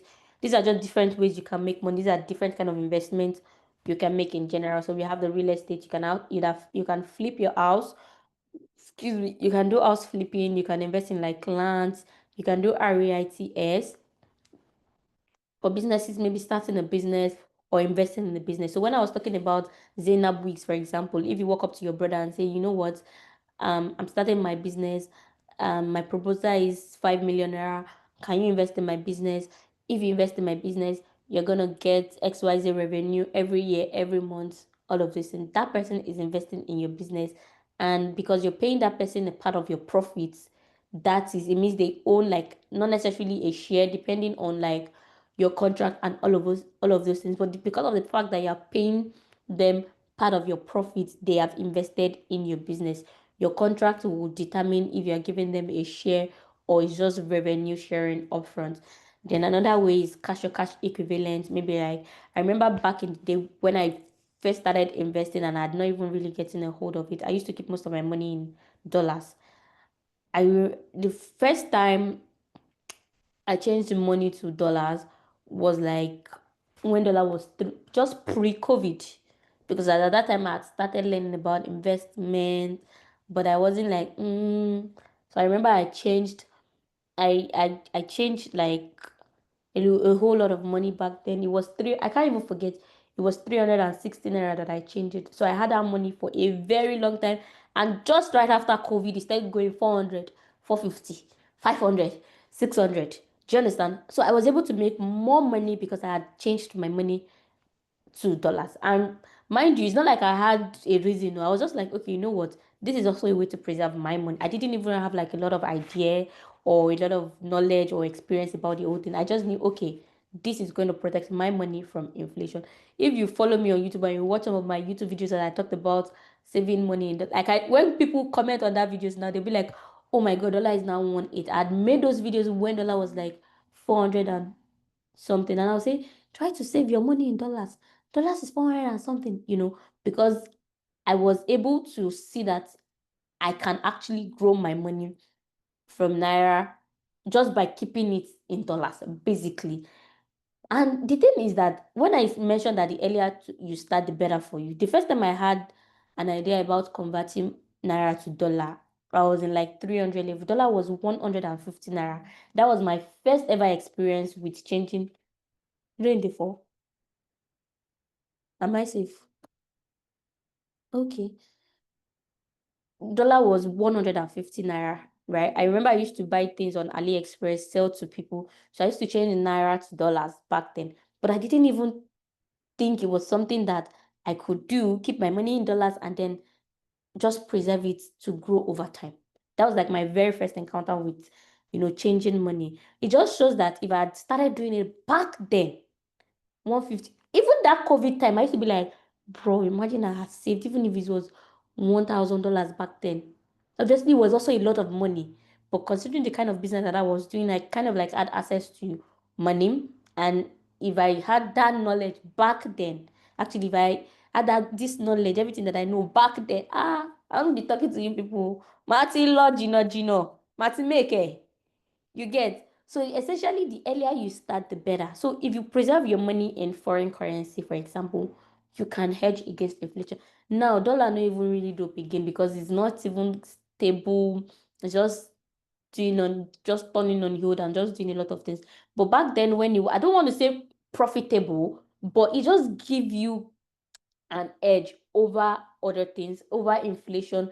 Because if you had saved, or maybe invested. I remember I made some investment where dollar was like 500 naira, 700 naira, all of those. And even when it was 1 to 1.5, I still kept on doing it. Do you understand? At the end of the day, you are still protecting your money. So if you want to invest and you feel like, oh, okay, naira or dollar, it depends on what you can really do. But I would strongly advise you try saving your money in foreign currency, mostly in USD. Even where they live Canadian dollar is not as strong as USD. We still try to save in US dollars. But because all these abroad people, they have a lot of rules. You cannot do this. To save in abroad bank, you pay commission, you pay this.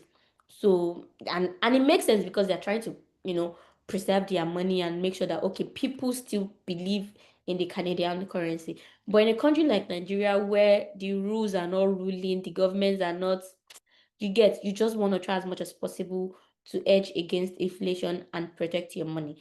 Another way is fixed income, which is like bonds that governments do and treasury bills, all of those things like a fixed income. When you put money, they promise you a certain amount of money after a certain amount of months or years, and then they pay you an upfront interest or maybe quarterly, or what's it called, or semi-annually. Do you understand? So these are just different kind of investments to the best of my knowledge that I can do. Do you understand? Another thing you can also obviously invest in is like crypto. So when we talk about cryptocurrency, sometimes it's not necessarily day trading. You can buy Bitcoin. I remember when Bitcoin was when I invested in Bitcoin back then, it was selling for 18,000 naira. Sorry, $18,000. And it wasn't even that I had the money to invest. I was just doing a business where I had just one customer who would usually pay me in cryptocurrency. So when that guy pays me, I just leave it there because I had like Naira cash with me. So I'll just leave that one there and then spend the Naira with me. And the money was just there. Then it rose from like that 18,000 to 20,000, that to 60,000 that year.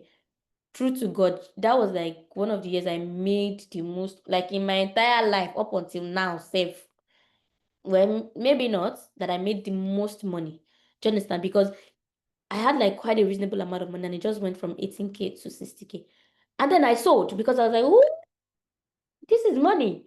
I sold But after that time, it went back to like 20,000, 30,000, which dollars, right? I was like, hey, God saved me. But you know, the mistake I made was that I should have reinvested when it went down, because look at Bitcoin now, it's like 100,000 naira dollars. Why do I keep saying naira? It means now if I had invested, even if it was just 1,000 naira, $1,000 in like 2021, 2022-ish, I believe. Now, 4 years later, and it's now 100,000 naira. I must have made like 300% return on investment. The question is, are you willing to wait that long to make such an amount of money? I remember that in between, before Bitcoin came back to like 100,000 naira this month, dollars rather, it was already at $100,000 sometimes, I think 2 or 3 months ago.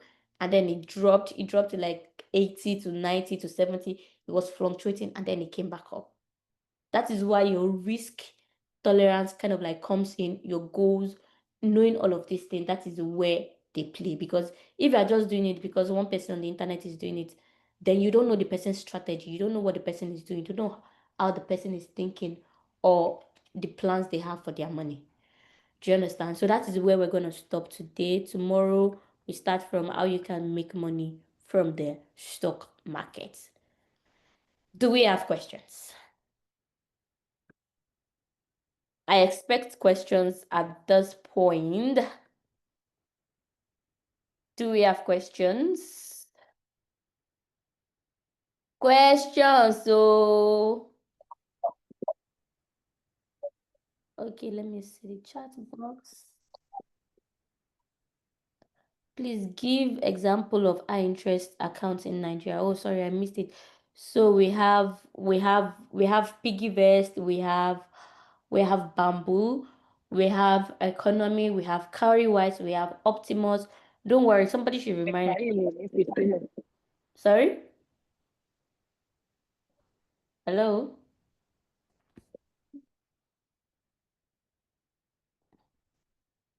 So I'm going to send links to those high interest savings accounts and some of the applications to you on the group. Do you understand? So you can always refer back to them, join. I think some of them have referral programs. So I'll send the link. If you use the link, maybe they give something. I know collect money before, but I know say, oh, some of them do actually pay. Yeah. So do we have questions? If people want to tell me that you understand everything that I've been talking about. Questions, oh, ask me questions. Understand that. You understand? Okay, so no question. It's not like tomorrow Hi. you'll be saying, Hi, Adeshola, Adeshola. you were saying something. Oh, yeah, shoot. Adeshola me. Yes, ma'am. So I just want to be clear on this. Yes, the I savings interest accounts, are they Mm-hmm. also like platforms where I could buy shares? Some of them. Okay. Piggyvest, for example, is like one of my favorite interest savings account, and it's because they've stood the test of time. We have other amazing ones, by the way. Do you understand? So on Piggyvest, aside from like the saving plans, the other investment options they have would be they do some real estate investment kind of thing that you can always access on their platforms, on their platform rather. So you just have to download each check and see what they have. The most important thing is that you understand what you're investing in before you invest. Do you understand? But like Optimus, for example, I know they have a saving option and then you can invest in US stocks. So what I like to do is I choose one investing application and I choose one savings application because there's no point in having multiple. They serve the same purpose. They charge like almost the same transaction fee. They have almost the same interface, all of them. So just stick with one. Say you want to do Trove or you want to do Bamboo. With Trove, you can invest in US stocks or Nigerian stocks. With Bamboo, the same. The only difference is that Bamboo has treasury bills. They have fixed deposit income. They have, I think, commercial papers. Do you understand? So you have a variety of things you can invest in. While on Trove, you can only do like the Nigerian stock market and the US stock market. So if you want to use a savings app, for example, Piggyvest will give you the target option, the piggy lock, the flexi something, and then you have real estate investment. Economy, for example, they only have like the target lock, float option, that. Then we have which one do I use? There's Cowrywise, there's Chaka, but like I said, I only use once. I have Chaka on my phone, I have Cowrywise, but every time I try to use it, I just end up giving up because I really don't need multiple applications. So I just have them on my phone for classes like this where people ask questions. I'm able to check through because if I don't use the application very often, I'm not able to say something from the top of my head. Do you understand? But unlike Piggyvest that I've been using, funny how it was a friend who introduced me to Piggyvest in 2020. I was like, how am I going to trust my money with an app? So I started using it and I was like, oh, makes sense. Do you understand? So you also need to know that these applications, I would like to say they are like they've stood the test of time. They won't run away with your money because if they run away with your money now, except they are thieves, to be honest. The way I see money or the way a lot of business people see money is that if I'm able to make 10 naira from 100 people, for example, right? That's good money. Why should I run away with 100,000 naira when I can make 10 million naira from 10 billion people? Do you understand? They make money by you. They take commissions. They take this. They take that. They make money. They make more money than you do, even from investing, because that's their business. That's their investment as well. Do you understand? So they are quite safe. I would like to say you can trust them. Just make sure that you do your research, which is part of the reason you also register for this class. Your research, chef's kiss, is always going to save you. Okay? So we A have very about, last one. okay, yeah, go ahead. Okay, this is more like let's say I'm seeking for your guidance on this. Let's say with 3 million naira for a beginner, Mm-hmm. what kind of, should I say, investment or shares? I don't know, Right. would you advise for a beginner that wants to do moderate investments? What kind of investments would you advise such person to go into? Would it be ETFs? Would it be, the various things you've mentioned? Or would it just be saving in dollars? Okay, so tomorrow we're going to talk about how to make money from the stock market, investing in stocks, how to research stocks to invest, how to diversify your portfolio, and how to build your portfolio. So when it comes to building your portfolio, we're going to talk about, as you can see, I was able to kind of like do this today too. So we have different portfolio mix that we're going to talk about. This because if I say, put your money here, the way you spread your 3 million is going to be different from the way I'll spend my 3 million. Do you understand? Even though we have the same amount of money, we have the same risk tolerance, the way I'll spread it will be different from the way you spread it. So the most important thing is that you know how to build your own portfolio that will suit your needs and your demands. But obviously, because you have a medium risk, you want to stay on the safe side. So we are looking at a little bit of stocks, a little bit of ETF, a little bit of mutual fund. I don't really like mutual funds anyway. But I'm not discouraging you. The difference is that with mutual funds, then you get to pay because it's a managed portfolio. Then you still get to pay somebody to manage your portfolio for you. So it's just a lot of you get. That one is for rich people. Mutual fund is usually for like rich people, except for if you stay abroad, for example, because banks they manage the mutual fund, so they just take a commission off it. Do you understand? But a lot of people prefer that option, not necessarily for rich people. But we don't really have those options in Nigeria. I think we do have one with double by Sterling. I don't even know if they call it mutual fund. No, on Cowrywise. Yes, Cowrywise has a mutual fund plan that you can do. So for somebody who has a balanced, who has like a medium risk tolerance, who is kind of looking for a little bit of stability and a little bit of growth, you want to diversify across, or maybe you want to do a little bit of crypto, a little bit of stocks, a little bit of ETF, more ETFs, I would say more ETFs, because ETFs kind of like balances everything out. Then you know that okay, even if one is not doing well, one is going to do well. Do you understand? I think we have different, you see, this is like a balanced portfolio. You can do bonds, do stocks, do mutual funds, do ETFs, do REITs. But compared to somebody who has an aggressive, there's more of crypto, there's REITs, there's ETFs, there's stocks. You can see a percentage of their stock is like 30% because they are willing to take crazy risk. Then growth ETFs too. So even with conservative, this one for somebody who doesn't want to do too much, bonds, treasury bill, they are okay. Cash, mutual fund, money market, most of these things they are cash. For medium term gold, a little bit of stocks, more ETFs, like I said, mutual funds, bonds, REIT. But you can see that with these, like you are still good. Look at somebody who has a long-term goal, crypto, ETFs, individual stocks, emerging ETFs. You understand? These and these, they're like the same thing. You understand? So we are going to learn about all of these things. You're going to take your time, take your pen and paper, write it down and see what works for you depending on your personality, what you do, how much you make, and all of those things. Any other question? Thank you very much for that explanation. Ma'am, any other question? Ask me questions. Even if you feel like it doesn't make sense, ask me. I'll tell you whether it makes sense or not. No question. No question. Make I ask a Can I question. go Oh, on? I remember something. Oh, Remember now, because after this 3 day class, if people ask me questions, I'll just be sending voice notes or sharing resources.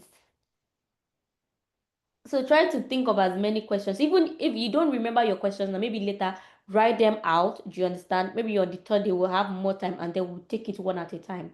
That way it's easier to, tackle everybody's question. Even if you don't, that's why I said if you don't remember now, you can even, because sometimes I realize that sometimes people cannot necessarily put what they're thinking down. Like they can't write it down, so they prefer to say so. Send it as a voice note. We'll keep it on the group chat. When after the 3 day thing is over, we can go back to it and then answer. So please go ahead. All right. Can I go ahead, please? I Yes, have a please. question, please. One at a time, please. Okay. Firstly, I would like to appreciate your time. And secondly, I don't know if we can get these resources after the class so that we can just go through it again. This recording, right? Yes. Yes, you will. You get it in maybe not immediately, but in like 2 hours because it will need time to process. Then I'll share the link with you. All right. I will appreciate that. Okay. Yeah, the next person. We have just about 15 minutes left anyway. Oh yeah, question. Spend your money, spend your money. Utilize your money. There's I'm somebody. waiting for the other person to ask the question It's before I done. It's proceed. done. I think that's his question. Hello, Hi. please, am I being heard? I've been trying to speak, but it keeps logging me out. Oh, so sorry. I'm with you now. I can hear you. Oh, my question is, you're speaking about the emergency funds. So, Mm-hmm. if you want to save up your emergency funds, you made mention of how probably the bank uses our money to make more money. So, which Mm-hmm. platform would be best for us to save our emergency funds? Since it's not supposed to be, it's not necessarily for spending, but it's supposed to be easily accessible at the same time. So, where can we save our emergency fund? I interest savings account like your piggy vest, like your cowrywise. You can easily access your money anytime. However, depending on the platform, Piggyvest, for example, I know they have a Piggy Flex option. You can only withdraw 4 times in a month. But if something is your emergency fund, you don't have a reason to withdraw more than 4 times in a month. No, you get. I also, yes, I also want to suggest, I personally am a beginner in all of this investment and everything.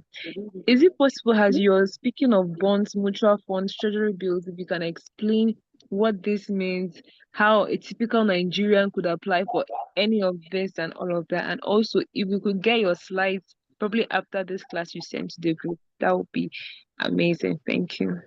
Yes, you're going to get a recording of this class on Zoom for 30 days. So you are only able to access it for 30 days. After 30 days, we're going to move it to YouTube and you can access it for life as long as my YouTube channel is still active. So even people that had registered for my class like 2 years ago, I have the recordings. They still go back to it. They watch over and over again. And these bonds, this stock, everything, we're going to talk about it tomorrow because today, today we just briefly did like the introduction to stock and stocks and the stock market. So tomorrow we're going to talk about stocks, bonds. No, No, we're talking about, let me see. So we're talking about ETFs, mutual funds, REITs, all of these things on day three. Do you understand? So tomorrow we're going to focus because again, while we're talking about all these things, we are focusing on like the stock and the stock market. All of those things are also kind of like, attached to it, but you need to understand the basics of stocks because these ETFs, they're just extensions. A stock is a company, like I said, for example, Apple. ETF is a group of company. So you need to first of all understand what a stock is before we can move to ETFs. Do you understand? So if we're able to talk about how to make money from the stock market tomorrow, investing in stock, how to research, how to diversify, how to build compound interest and all of those things, when you understand, then I know that okay, this person is good to go. And then we can talk about three, two stock, three, four, five stocks coming together as an ETF or as a mutual fund. Do you understand? So these are things that we are still going to talk about. And Yes, I because do. you're Thank you. and like I said, that you're gonna have access to this, so don't worry. But I would also, I don't know if you registered, if you got like the ebook. The ebook is just something you can refer back to like over and over. And to be honest, I'm not trying to take your money. I'm not trying to lie to you. It's everything that we've talked about. It's just like, okay, I want to go back to it. I want to remember what this person said about this thing, and just to, but it's like 170 pages, so it's a lot of things to read. You get, so yeah, that's it. Any other question? Yeah, sorry. About what's it called? Piggy vest. Mm. Last year, I lost 3 million naira in. I was in the UK last year. So I lost Okay. 3 million naira in with, okay, I think for 3 months. And they said they're going to pay me 100K or more than 100K for the interest. And they didn't pay me. They only paid me just my 3 million. Your money is still there. Oh, go and check. It's still not showing anything on the app. And I don't Uh, know how and what why. did you put it in your piggy bank or in your I think save locked uh interest, something, something. Let me check for. and you're sure they didn't pay you ahead? With Safe Lock, they pay your interest ahead. No, no, they didn't pay me ahead at all. I even lodged a complaint. I did not hear anything from them. That's strange. Check Yeah. which of the what's it called? I think avec me, no? Which of the And I've used it before. It wasn't like that. But when there's I something moved to about UK, so so I there are was thinking sometimes maybe because of abroad thing or something. no there's a section there where you have to claim your interest manually. Let me check. And I don't because I don't really have much savings in Naira again, so maybe even much. I don't even get any savings in Naira like that again. But I know that there's a section on from let me see. My savings. Mi ò mọ ibi tó wà.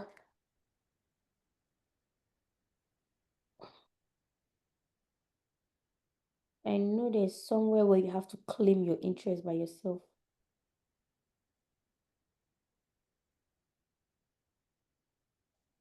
Is it that they pay you automatically or you claim the interest yourself?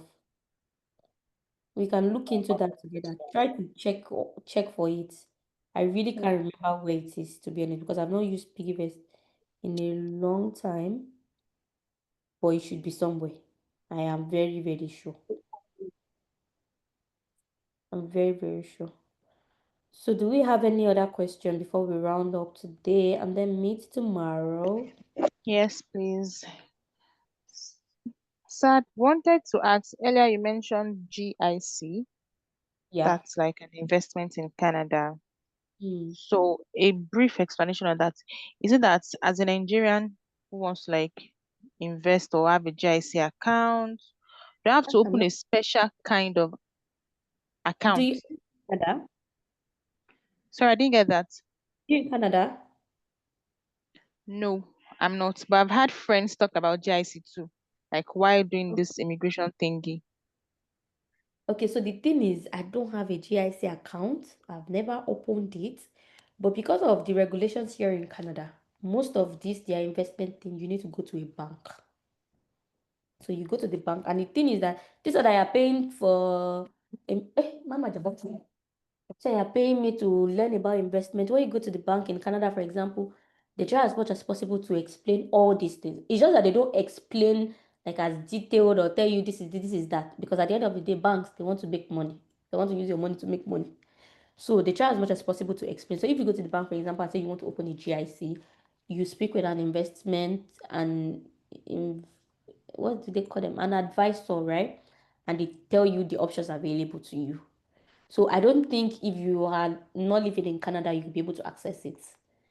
So the kind of investment account you can access as a Nigerian would mostly be US investment. So except brokers that we use in Nigeria like Bamboo, like Truth, they decide to bring Canada into their applications. You cannot access them.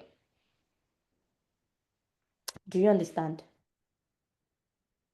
Yes. Yes, Yeah. I think so. So you can only do the ones that are readily available through the investing applications, except you use a stockbroker. I've never used a stockbroker, but I know that a stockbroker would have access to many other investing options. So if you say, oh, you want to invest in Japan, for example, they may be able to do that. But remember that when you go through a stockbroker, which you're going to talk about tomorrow, then you're going to pay them something.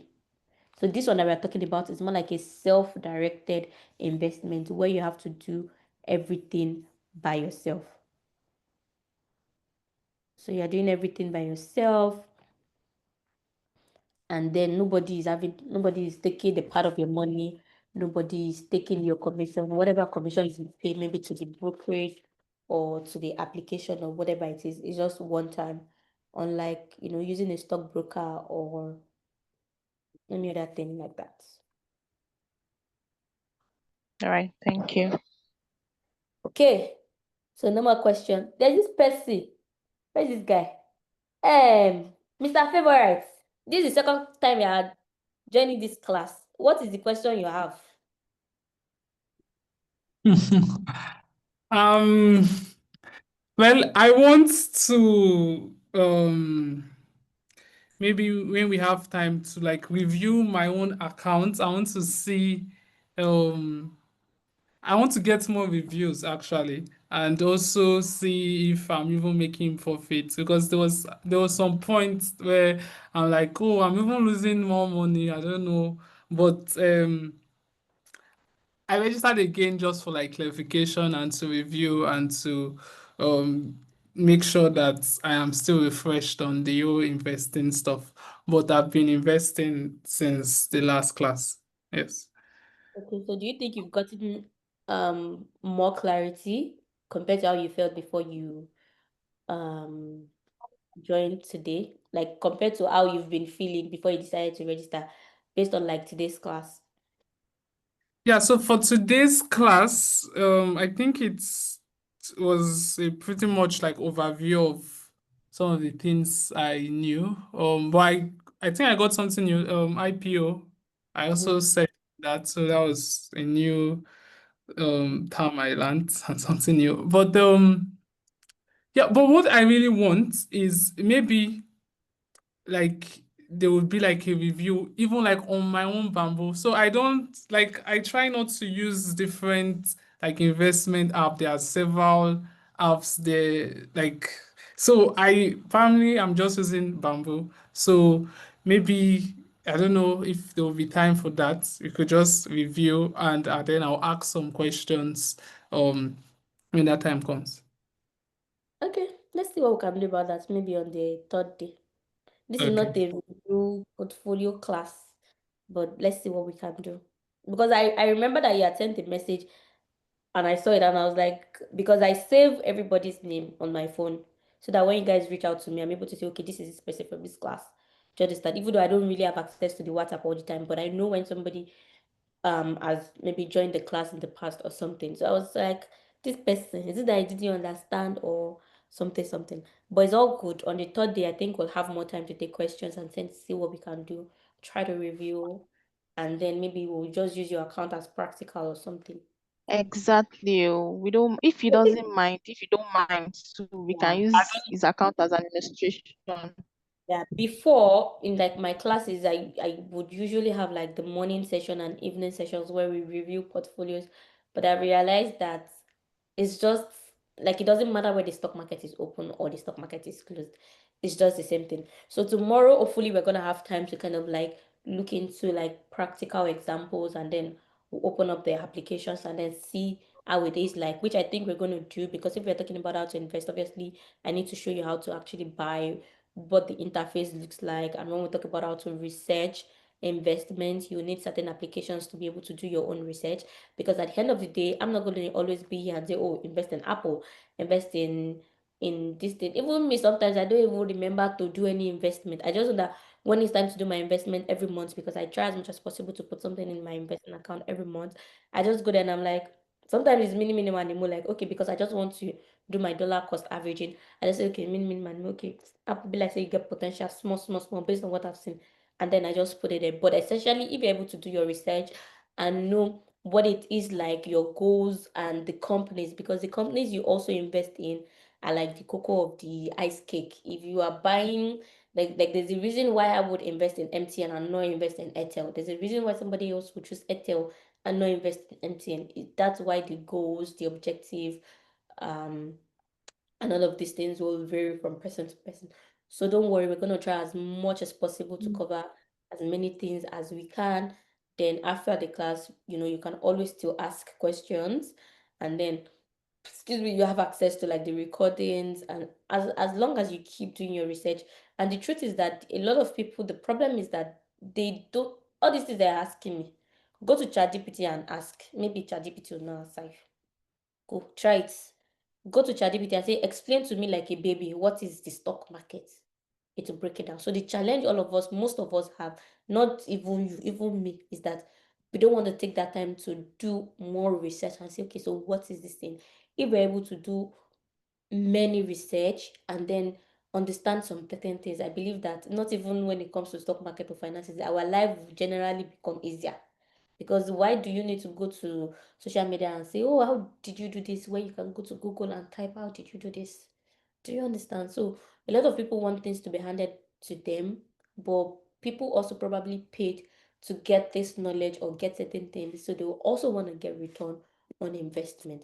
So what I would say to you is that just be willing to do more research. If you don't understand anything, don't invest in it. Go to Google search, go to ChatGPT, type it, say it to it every time. Explain to me like I'm a baby. Explain like I'm a 4-year-old baby or a four-year-old toddler. It's going to break it down. If you don't understand, say I don't understand. But obviously, this interaction would make you have an idea of certain things, and it's going to just help you gain more knowledge about certain things that we've talked about in general as well. Are we good? Okay. Thank you very much. I'm gonna see you same time tomorrow. I'll be sure to send you the link this night so that you receive it by tomorrow, same time, 7 p.m. to 9 p.m. Nigerian time. We're gonna meet and then we're gonna continue. If you have questions, be sure to write them down so that we can cover them, if not tomorrow, then on the third day. Okay? Thank you very much. We're so All grateful for right. this section. Please don't forget to drop the links for the high interest saving account and all that. In like Thank 2 or 3 hours, you get it. All Because right. like Thank you very much. almost hours of the month, Then so how about the ebooks? I just want to be sure if you're getting the ebooks before the 3-day class is over or after. it's over, please. You You said? you get it over. I'll have to send you some links, access to the link, and yeah. So don't worry. Before the 3 days class is over, maybe tomorrow or on the last day, you get it. Sha, don't worry, you get it. All right. Thank Okay. you very much.